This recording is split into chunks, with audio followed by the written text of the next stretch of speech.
Hello, and welcome to February 15th of 2023. It is a interesting time in crypto right now. This is our weekly market analysis. And today we really need to focus on not hitting this mic because I'm going to move my hands around and we've got a new mic. So hopefully I sound beautiful in your head. Hello, welcome. How are you? Okay. Why is it interesting in crypto right now?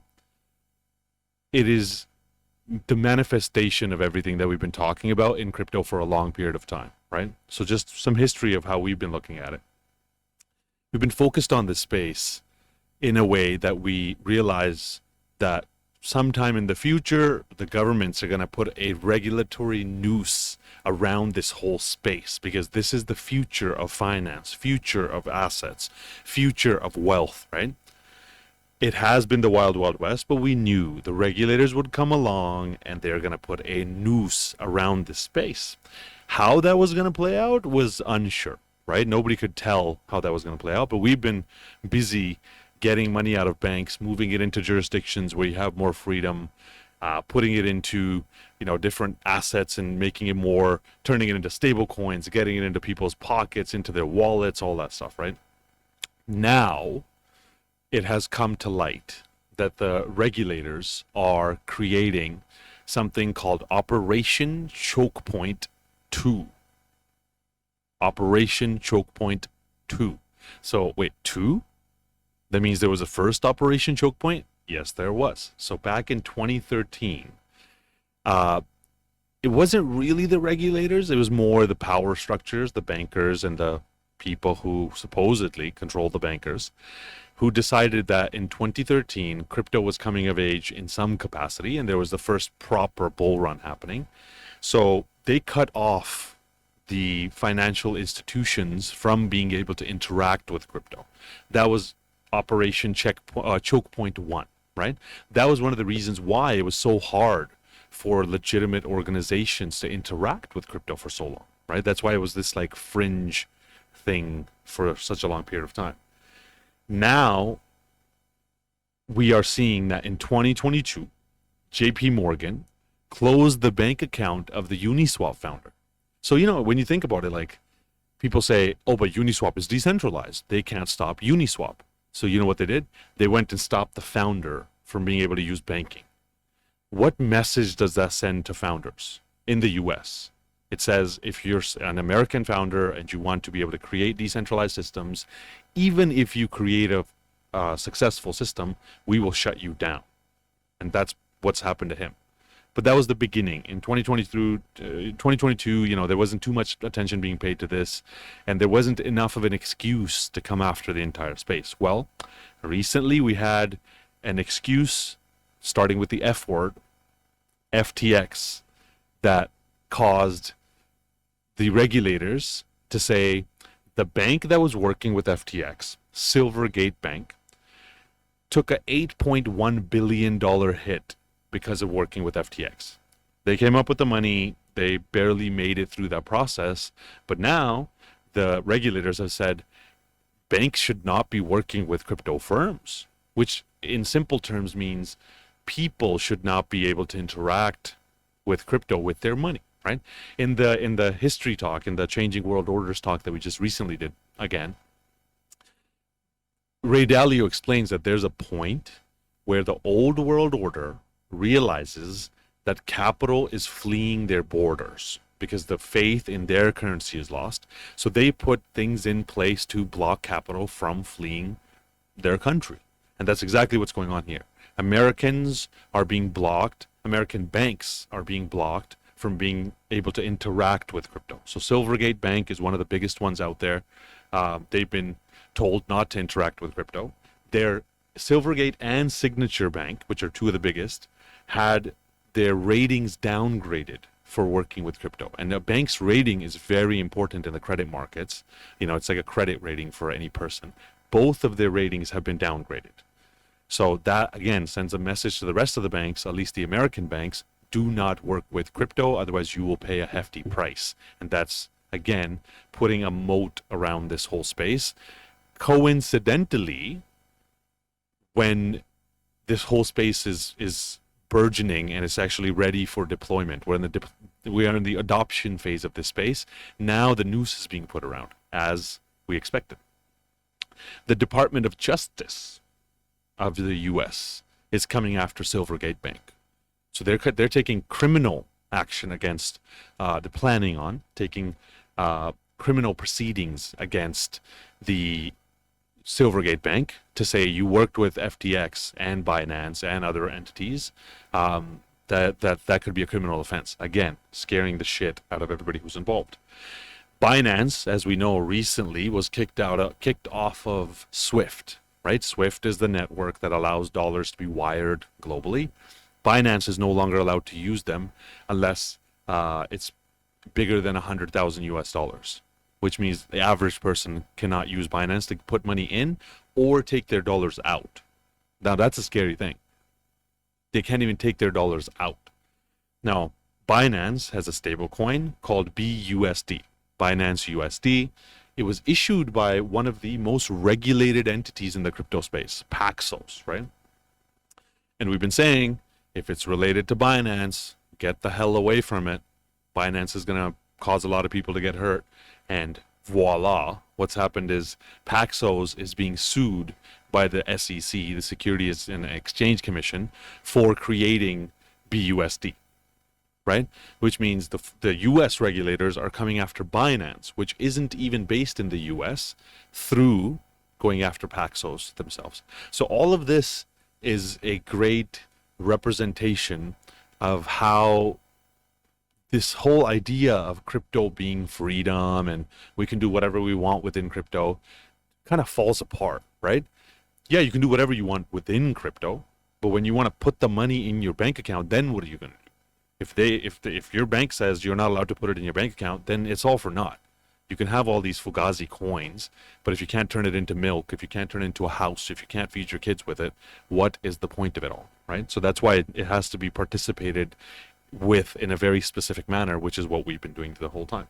Now, another big, huge concern is if Paxos is being sued. We know Kraken recently got sued and attacked for providing staking services to the U.S. citizens. Binance is being kicked off. Banks are being kicked off. Cantor Fitzgerald is a investment firm that has $39 billion of USDT bonds, Tether bonds, and bonds that would back up Tether. If the government was to confiscate those bonds, saying that you're not allowed to work with Tether, that would be the meltdown and collapse of Tether, which is the biggest, scariest thing that we know is going to happen at some point. Is it going to happen now? It could. Honestly, at this point, it could. Now, that's just the U.S. So this is again, the old world order, the U.S., stopping its citizens from interacting with the wealth of the new world order, because they know dollars are fleeing into an asset, fleeing into currencies, which is a misnomer, but fleeing into currencies that are going to be the future, and the dollar is going to die if they allow that to happen. So this is the noose being put around the U.S. If you're an American citizen, congratulations. I'm an American citizen too. We're having a great day. Beyond the U.S., the regulator that sits above the U.S. regulators is the FATF, Financial Action Task Force, right?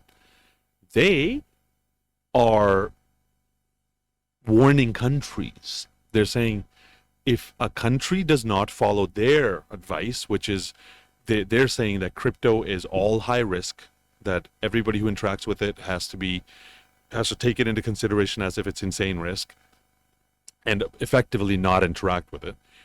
They're saying that they will cut off countries from the financial system if they do not follow their regulations, which again is like, you know, if the U.S. says one thing, fine, people can go to other countries.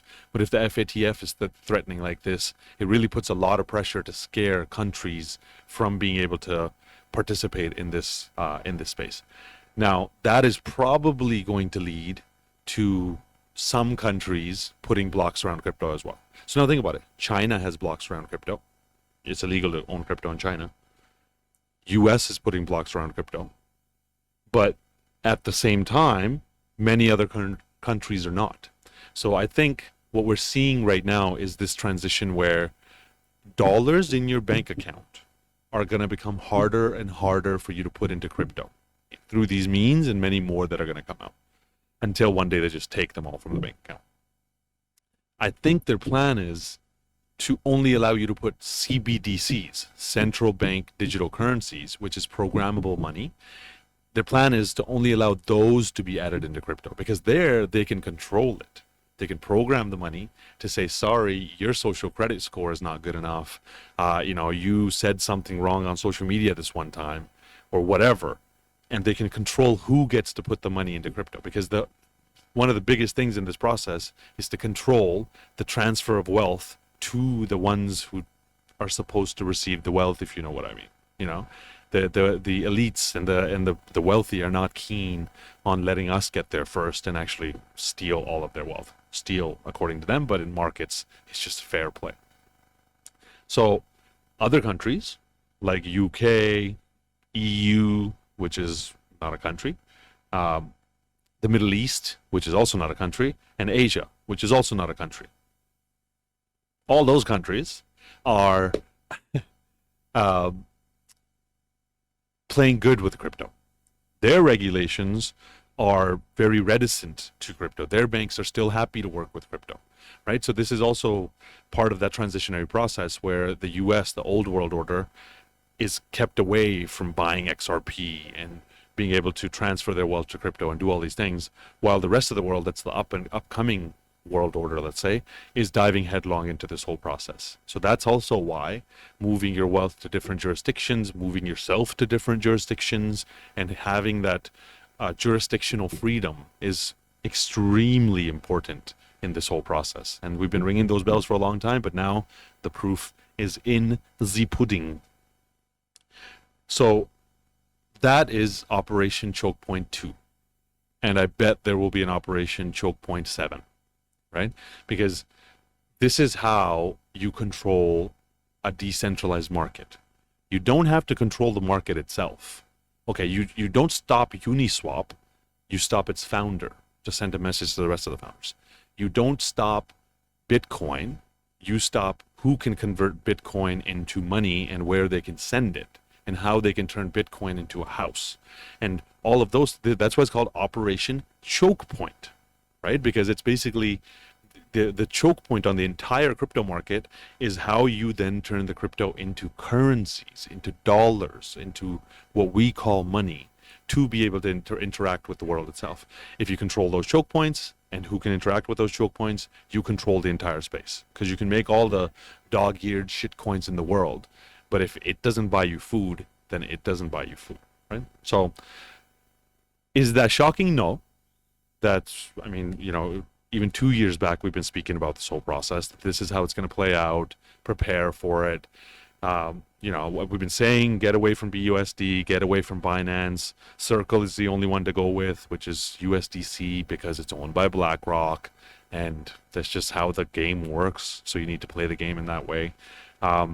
Being able to have on-ramps and off-ramps set up in different jurisdictions so you can put money in and take money out. Ideally, having it set up as a company gives you corporate benefits. There's just so many things that we've been saying that are now coming true. And if you're somebody who's been on the fence and thinking about this stuff and still kind of dragging your feet, the door is absolutely closing. Because one day, your respective regulator will probably do something to be able to stop you from being able to interact with crypto. And then will most likely, at some point, your bank is just going to take the money from the bank account. And at that point, interacting with the crypto will, happen only if they give you back the CBDCs, which are going to be printed after this whole process plays out. Now, beyond that, real estate markets are falling in many parts of the world. The National Home Builder Confidence Index, which is a thing to track in the US, because if home builders are not confident in building homes, that means there's a collapse coming because no new homes equals no new supply hitting the markets because they're predicting that the demand is going to fall off of a cliff. Now, it's really regional. So the west coast of the U.S. is absolutely getting demolished. Nobody wants to go to San Francisco. The east coast of the U.S., around Florida, is still going up. New York is not having a good day. So it depends on your specific jurisdiction, but in many, like Australia is falling off of a cliff, Germany is falling off of a cliff. There's a bunch of different real estate regions which are having their peak. So if you're somebody who's chasing the pump of the real estate markets, really think twice as to when it is you're going to buy or whatever. If you're somebody who's thinking about selling, it might not be a bad time depending on your jurisdiction, right? Now, real estate collapses take between 3 to 5 years to fully play out, right? It's not an overnight thing. It's not a stock market. It's a very slow process for people to come to the realization. So the next 3 to 5 years seem like it's going to be the real estate crash, which is the crash, at the same time as the crash of the rest of the asset classes in many ways. U.S. debt to GDP is over 120%. Congratulations, U.S. You owe 120% of what you make every year in debt, which is no bueno. That's why countries are dumping bonds. People are dumping the US dollar. Dumping. It's a breakup time. Everybody's dumping everybody. They're breaking up with the US. It's not a good boyfriend anymore. There's many analysts calling for a black swan event. Like we've been saying, it's in the cards that something has to break in the markets. And when it does, that's the excuse to print a bunch of money and dump it into the markets. And then voila, we go on another run of some kind. How big it's going to be, I don't know. How high is Bitcoin going to go? I have no idea. Actually, nobody does. So if somebody tells you exactly what they know, they don't know. So also in January 2023, we saw the highest layoffs in a month for the last 30 years. So the layoffs have shot up. So people are losing their jobs. Real estate is falling off of a cliff. Welcome to the crux. Welcome to how the core of this whole collapse plays out. It's playing out on many different levels. Now, what should we do about that? Or what can we do about that? What am I doing about that? Rule number 1. In times like this, remain calm. Meditate. Chill the fuck out. Okay? If you are getting emotional or nervous or angry or bringing any kind of emotion into this process, you're not going to make the right decisions. If you haven't developed a strategy of how to play out, how to participate, or how to act in this process, you should have a strategy written down. And if you do have a strategy written down, the first thing on your strategy should say, remain calm. Double the meditation time. At the same time, action your security net, right? Like for me, it's been the farm. So the house actually just completed on the farm, and now we're starting the construction of the next houses, as there's multiple people who are understanding that it's good to have an exit plan. In the meantime, while we're not there, we'll be Airbnb-ing the houses, so the revenue streams, when and if the shit hits the shingles, at that point we will transition out to that place as a security, and then diversify your capital more. Right? Don't trust one bank. Have different banks of different sizes in different jurisdictions. Have brokerages. Have smaller banks. Have credit unions. Use Wise. Use Revolut. Use stable coins to put it into your own pocket. Diversify it into different digital asset classes and physical asset classes and revenue streams. Basically, all those things, which is we've spoken about ad nauseum, are now. It's paying off to lay that groundwork, right? So yeah, the regulators are coming after crypto. They're attacking everything. The asset classes in the traditional markets are all not looking good. There's probably something big that's going to play out. When it does, make sure you have your cash ready and deployable, because it's almost certain that when this black swan event does happen, it's probably going to be an excuse to not allow you to move your money, because it's probably going to be a financial black swan event. But regardless, get your ducks in a row and get them quacking well, while you are the duck at the front meditating. Let's all be meditation ducks, okay? And I hope that all made sense in English. And we'll see you guys next week to find out what new kooky thing is going on next week. And if you haven't subscribed, why haven't you subscribed? You should really subscribe. Think about this. I just laid out the game plan, and you watched it this far. You're listening to it till now. You know you love it. If you listen to me this far, you love it. Then just hit that subscribe button at the bottom. And then if you like it, and if you don't like it, hit the thumbs down button, and then tell me what you don't like, and then I'll read it, and then I'll respond, and then we'll have like a good old YouTube argument, and like the good old ways of doing it. Bring back the old ways of doing things. All right. See you guys next time. Much love.